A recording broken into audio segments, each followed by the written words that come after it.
After I was reborn, the first thing I did was rush to the scrapyard to hunt for treasure. When I saw that broken teapot, I clearly remembered it was worth millions, so I couldn't wait to buy it from the owner. But when he saw how eager I was, he instantly raised the price. He even said it was the royal chamber pot used by an emperor for 10 years. He wouldn't sell it for less than $50. I didn't think twice and paid him on the spot. After all, what I needed most right now was money. My daughter was still in the hospital. She needed urgent surgery to survive. As I walked away, that boss was secretly gloating, thinking he just scammed a fool. But when I brought the teapot to an antique store, the lady owner frowned immediately. She said it smelled awful and told me to take it away. I quickly explained. This was a treasure I just bought from the junkyard. Unexpectedly, she got even angrier and got up to throw me out. Just then, a big name in the antique world walked in. The moment he saw my teapot, his eyes changed. He asked to take a look, but the lady owner still mocked me, saying it wasn't worth his time. Before she could finish, the expert began praising it nonstop, saying this was no ordinary pot. It was worth at least $800,000. The owner was stunned on the spot, but faced with the expert's authority, she quickly believed him. She immediately offered $800,000 to buy it, looking at her greedy face.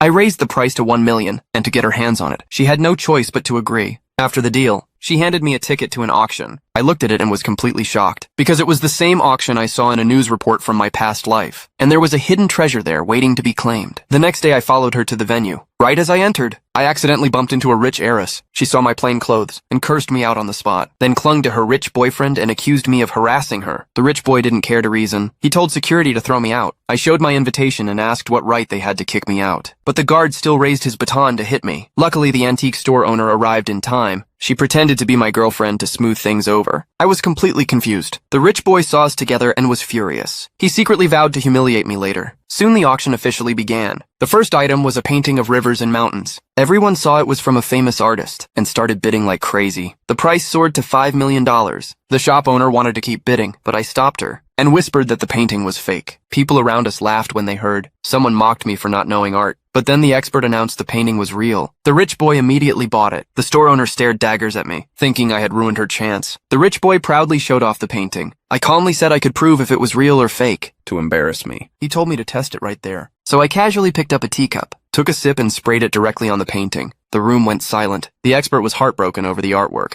but when he touched the painting, he suddenly cried out. The paint was modern industrial material. The entire room went silent again. Then the second item came on stage, a block of rosewood. Starting price was $200,000. Everyone scoffed at it, thinking it was just scrap. But I raised my paddle without hesitation. The room burst into laughter. Even the store owner looked frustrated, but I simply smiled and said they'd regret it soon. I walked onto the stage, grabbed the wood with both hands, and split it in two. The next second, I pulled out a glowing sword from inside it.